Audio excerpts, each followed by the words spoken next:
ভাই সামনে অনেক ভিড়, যখন তখন ডাকাতি করে দিয়ে চলে যাবে, চুরি চুরি ডাকাতি ডাকাতি। ও ইয়ে ও ইয়ে ও ইয়ে ও ইয়ে ও ইয়ে। আসসালামু আলাইকুম গাইজ আজকে আমরা যাচ্ছি দিনাজপুর কাঞ্চন নদীতে। তো আমরা যেহেতু কাঞ্চন নদীতে যাচ্ছি, তো হাঁটে হাঁটে যেহেতু যাওয়া যাবে না, সেই কারণে সাইকেল নিয়ে বের হয়ে পড়লাম। আমার ভাইয়ের নাকি খুব যেতে ইচ্ছে করছিল, পরে সে বললো, ভাইয়া তুমি আমাকে যদি কাঞ্চন ব্রিজে নিয়ে যাও তাহলে আমি তোমার ক্যামেরাটা ধরতে সাহায্য করব, তোমার একটা ব্লগ হয়ে যাবে, আবার আমারও একটা ঘোরা হয়ে যাবে, একটা সুন্দর জায়গায় জায়গায় ঘুরে আসতে পারবো, তুমিও ঘুরে আসতে পারবা। তো আমি রাজি হয়ে গেলাম, কারণ আমার কাছে ঘোরাটা আজকে ভালো লাগতেছিল, যে আজকে একটু ঘুরবো এটা ইচ্ছা করতেছিল। পরে আমার ভাই বললো যে ব্রিজে যাইতে, সেই কারণে গাইস এখন ব্রিজে যাচ্ছে। একটু আগে মসজিদ মোড়টা আপনারা অনেকেই চিনে থাকবেন, ওইটা পার হয়ে এখন আমি গাইস এই জায়গাটাতে আসছি। এই জায়গাটা হলো বেড়ার হোটেলের সেই আগেটা। আপনারা কারা কারা এখানে এসেছেন অবশ্যই বলবেন, আপনাদের কাদের কাদের বাসা এখানে। ওই দেখেন বেড়া হোটেলটা ডান পাশে। আমি এটা এখন পার হয়ে এখন আমি ব্রিজে যাচ্ছি। বেশি দূর না, এখানে বেশিক্ষণ দাঁড়াবো না, কয়েক মিনিট দাঁড়াবো। দাঁড়ানোর পরে আবার আমরা চলে যাব হইলো অন্য জায়গায়, কারণ এক জায়গায় ঘুরলে তো সময় নষ্ট করা যাবে না। এখন বাজে হইলো 5টা, আরও হাতে আধা ঘন্টার মতো আছে, তাহলে সন্ধ্যা হয়ে যাবে। আধা ঘন্টা বললাম কারণ নদীতে দাঁড়াবো, সময় কাটাবো, ওই সহ বললাম আধা ঘন্টা আছে হাতে। ওই কারণে গাইস এখন বেশিক্ষণ থাকবো না এখানে, এখানে মাত্র 2-3 মিনিট থাকবো নদীতে, তারপর অন্য জায়গায় চলে যাব। ওইটা আপনাদের সাথে শেয়ার করলাম গাইস। এই দেখেন এখন রাস্তাটা পার হয়ে যাচ্ছি, অনেক গাড়ি ঘোড়া, তাই সাবধানে চালাতে হচ্ছে। আমার ভাই বলতেছিল যে ভাইয়া ফোন সাবধানে রাখবো, নাহলে চুরি হয়ে যাবে। আমি বলতেছি হ্যাঁ সাবধানে রাখ, যদি চুরি হয় তাহলে আমি চোরকে তোর সাথে পাঠিয়ে দিব, মানে চোরের সাথে তোকে পাঠিয়ে দিব।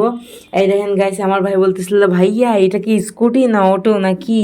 আমি তো কিছু বুঝতেছি না, আমি বলতেছি এটা স্কুটারই অটো। গাইস এই দেখেন এই যে ব্রিজের উপরে এখন উঠলাম, ব্রিজে সাইকেল নিয়ে এই ব্রিজটার উপরে উঠতে অনেক কষ্ট গাইস, যেহেতু রাস্তাটা উঁচু, কিন্তু নামার সময় গাইস অনেক ভালো লাগে, অনেক স্পিডে সাইকেল চালানোর সময় অনেক মজা লাগে। এই দেখেন আপনারা দেখে বুঝে যাবেন যে এতক্ষণ কত স্পিডে আসতেছিলাম, কিন্তু এখানে এসে আমার স্পিডটা কমে গেল, কারণ গাইস এই যে জায়গাটা উঁচু। এখন দেখবেন গাইস, এখন আমি আস্তে আস্তে এই জায়গাটায় এসে থামবো, থামার পরে আমার ভাইকে এখানে নামাবো, নামানোর পরে এই জায়গাটা একটু ঘুরবো টুরবো, সাইকেল নিয়ে দাঁড়াবো, ঘুরে টুরে আবার চলে যাবো গাইজ অন্য জায়গায়।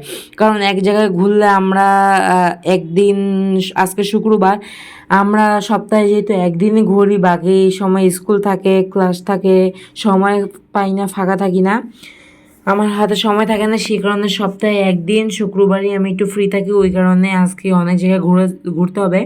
একটু আগে আমরা ওই সামনে যে ব্রিজটা আছে ওইখান থেকে ঘুরে আসি, এখন আমরা এই ব্রিজে, তারপর আমরা কই যাবো জানি না, যাওয়ার সময় ওটা ডিসাইড করা হবে। যাই হোক গাইস আজকের আকাশটা একটু মেঘলা মেঘলা।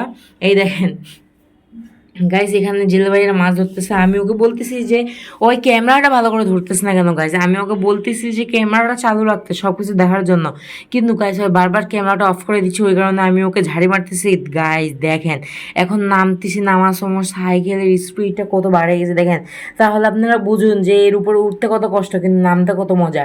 গাইস সামনে আমাদের সাথে এমন একটা জিনিস ঘটে যায় যা দেখলে আপনারা পুরাই অবাক হয়ে যাবেন, আপনারা চমকেও যেতে পারেন। গাইস আপনাদেরকে সামনের বিষয়টা সামনেই দেখাচ্ছি, সেই কারণে গাইস এগিয়ে যাচ্ছি। আমরা এখন জানিও না আমাদের সাথে কি হতে চলেছে না হতে চলেছে, আমরা আপন মনে চলে যাচ্ছি গাইস। এখন সামনে বেড়া হোটেলে আসল ব্যাপারটা, ওইখানেই কাহিনীটা ঘটে, সেই কারণে গাইস এই দেখেন কত স্পিডে যাচ্ছি। আমরা বুঝতেও পারি নাই যে আমাদের সাথে এরকম একটা ঘটনা ঘটে যাবে। এই দেখেন আমরা দুই ভাই আরামসে গল্প করতে করতে যাচ্ছে। আমার ভাই বলতেছে, ভাইয়া আরো কয়েক মিনিট দাঁড়াই দিলেও তো হইতো, মাত্র 3-4 মিনিট দাঁড়ালে, এত কষ্ট করে এক জায়গায় আসছি, এখানে যদি একটু ভালো করে না দাঁড়াই, ভালো করে অপেক্ষা না করি তাহলে এই দেখেন গাইজ আমি আপনাদেরকে এইটার কথাই বলতেছি। এই দেখেন একটা গাড়ি ছিল, আর এই পাশে একটা মোটরসাইকেল, মাঝখানে একটা মোটরসাইকেল, আর হলো বাম দিকে একটা অটো। মাঝখানে যে মোটরসাইকেলটা ওটা ক্রস করতে গেছে, আর ডান সাইডে যে অটোটা ওটাও ক্রস করতে গেছে, মোটরসাইকেলটাও ক্রস করতে গেছে। পরে অটোটা যখন ক্রস করার সময় সাইডে গেল, তখন ওইটার সাথে মাঝখানে মোটরসাইকেলটা ধাক্কা লাগে, সাইডের মোটরসাইকেল সহ দুটাই পড়ে গেল। কিন্তু অটো ড্রাইভারটা দাঁড়াইলো না, তার কারণে এখানে যেহেতু পড়লো, সে দাঁড়াইলো না একটুকু, সে এই স্পিডে, যত স্পিডে আসে তত স্পিডে টান দিয়ে চলে গেল, মানুষগুলো চেষ্টা করলে আটকে দেয়, কিন্তু সে অটো এমন স্পিডে চালাচ্ছে মানে সামনে মানুষ আসলে সে মানুষকে উড়াই দিবে। আমি গাইস বুঝতে পারলাম না এরকম মানুষ কেন, তার কারণে মানুষগুলো পড়ছে, ব্যথা পাইছে, কষ্ট পাইছে, সে একটু দাঁড়াবে, দাঁড়া হয় ক্ষমা টমা চাবে, তাকে কি মানুষ মারা ফেলবে? গাইস এই দেখেন আমরা অনেক সেটা নিয়ে ডিসকাস করতেছি, আমার ভাইকে বুঝাচ্ছি। আমার ভাই ক্যামেরার দিকে নজর ছিল, ওই দেখে নাই, ওই কী করে পড়ছে না পড়ছে ওটা দেখে নাই, ও লক্ষ্য করে নাই। সে কারণে আমি ওকে বুঝাচ্ছি, এই যে কী করে পড়ছে না পড়ছে ওটা পুরাটাই আমি ওকে বুঝাচ্ছি। কিন্তু ওই গাছ বুঝতেই পারতেছে না, মাথা মোটা হয়ে যা হয় আর কি, যত বুঝাই ততই কম বুঝে। এই দেখেন গাইস এখানে একটা মোটর সাইকেলের সাথে আমরা এখনই ধাক্কা খাইতাম, এমনভাবে চালায় ওদের কারণে সবাই পড়তো এখন। আমরা দুজনও পড়তাম, ওও পড়তো, তার স্ত্রীও পড়তো। এই দেখেন গাইস এখন আমরা যাচ্ছি এই সাইডে আমি হলো ভিডিও শুরুতেই দেখাইছিলাম মসজিদটা আসে হলো ডানে। এই দেখেন এখন আমি যাব, আমি ডান সাইডে যাবো না, ডান সাইডে একটা রাস্তা আছে ওই সাইডে যাবো না, ওই সাইডের রাস্তা গেলে অনেক দেরি হবে। আমি সময় বাঁচানোর জন্য বেশিক্ষণ নদীতে দাঁড়াইনি, আর আমি এখানে দিয়ে যাব এটা তো হইতেই পারে না। সেই কারণে সাইকেলের স্পিড বাড়াই আমি চলে যাচ্ছি। আমার ভাই বলতেছে ভাই ওই রাস্তা দিয়ে যাও, ওই দিক দিয়ে একটু ঘোরাও হবে। আমি বলতেছি না ওই দিক দিয়ে যাবো না, দরকার হলে তুই নামে যা, তুই হাঁটে হাঁটে দৌড়া দৌড়া কীভাবে যাবি যা, আমি এইভাবেই যাবো। ওই গাছ বলতেছে ভাইয়া ঠিক আছে চল চল, লাগবে না, আমার নামা লাগবে না। গাইস এই দেখেন এখন আমরা এই দিক দিয়ে যাবো, যাওয়ার পরে ডানে যাব, ডানের মধ্যে একটা গলি আছে। আপনারা কারা কারা রাস্তাটি চিনতে পেরেছেন অবশ্যই বলবেন, আর কারা কারা কাঞ্চন নদীতে এসেছেন অবশ্যই বলবেন। কাঞ্চন নদীতে কয়েকদিন 3-4 দিন লাগাতার বৃষ্টি হয়েছে, সেই কারণে গাইস নদীতে এই পানিটা একটু বৃদ্ধি পেয়েছে। আগের ভিডিওগুলোতে আমি আপনাদেরকে দেখাচ্ছিলাম, আগের ব্লগ ভিডিওতে দেখাইছিলাম যে নদীর পানি কত কালো হয়ে গেছিলো, ময়লা হয়ে গেছিলো, কিন্তু গাইস বৃষ্টির কারণে নদীর পানিগুলো একদম পরিষ্কার, দেখে মনে হয় যে সাগর, এত সুন্দর লাগতেছে। গাইস আপনারা যারা যারা এখনো দিনাজপুর কাঞ্চন নদীতে আসেন নাই তারা অবশ্যই আসবেন। আসার পরে আপনারা এই ব্রিজটাতে আসবেন না, আপনারা আসবেন হলো কাঞ্চন ব্রিজটা পার হয়ে, যেটা সামনে একটা ব্রিজ আছে রেল ব্রিজ বলবেন, সেখানে আপনাদেরকে দেখাই দিবে যদি না চিনেন। ওইখানে নামবেন, ওইখানে নামার পরে আপনারা নদীতে পর্যন্ত নামতে পারবেন, নদীতে পা ভিজাইতে পারবেন, হাত ভিজাইতে পারবেন, অনেক মজা পাবেন গাইস।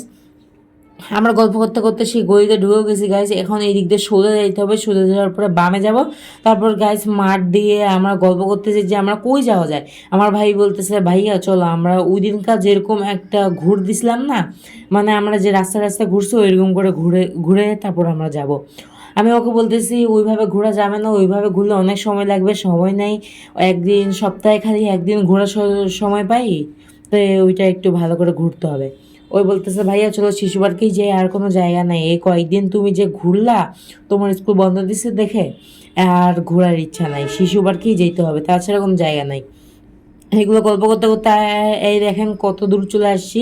সামনে একটা কুত্তা আমাদেরকে ভোগ করতেছিল, আমার ভাই ওকেও ভোগ করে দিছে, মানে কুত্তারা ডাকতেছে, আমার ভাই ওর সঙ্গে ঘু ঘু করতেছে, দুজনকে একই কুত্তা বলে মনে হচ্ছে। গাছ এই দেখেন কথা বলতে বলতে আমরা আরও দূরে চলে এসেছি। আপনারা কারা কারা এই জায়গাটিকে চিনেন অবশ্যই বলবেন গাইজ। যারা দিনাজপুরে থাকছিলেন বা এখন থাকেন, তারা ছাড়া কেউ এই জায়গাটিকে চিনবেন না। এই জায়গাটা হলো একটা গলি দিয়ে, আপনারা কারা কারা এই শর্টকাটটি নিয়েছেন অবশ্যই বলবেন। সামনে দিয়ে যদি যান তাহলে অনেক ঘুরে নিতে হয় বা অনেক মোড়ের মধ্যে দিয়ে যেতে হয়, অনেক গাড়ি ঘোড়া থাকে। আর যদি আপনারা এই শর্টকাটটা নেন আপনারা তাড়াতাড়ি আপনাদের গন্তব্যে পৌঁছে যেতে পারবেন। যারা যারা গাড়ি চালান, অটো চালান বা মোটর সাইকেল এগুলো চালান, তারা হয়তো এরকম শর্টকাট রাস্তাই ব্যবহার করে থাকেন। তো গাইস আজ এ পর্যন্তই, সবাই ভালো থাকবেন, সুস্থ থাকবেন, আমার জন্য দোয়া করবেন। আর এরকম নতুন নতুন ব্লগ পেতে আমার চ্যানেলটি সাবস্ক্রাইব করে রাখবেন, বেল আইকনটি ক্লিক করে রাখবেন, তাহলে আমার ভিডিও ছাড়া মাত্রই আপনাদের কাছে পৌঁছে যাবে। আসসালামু আলাইকুম।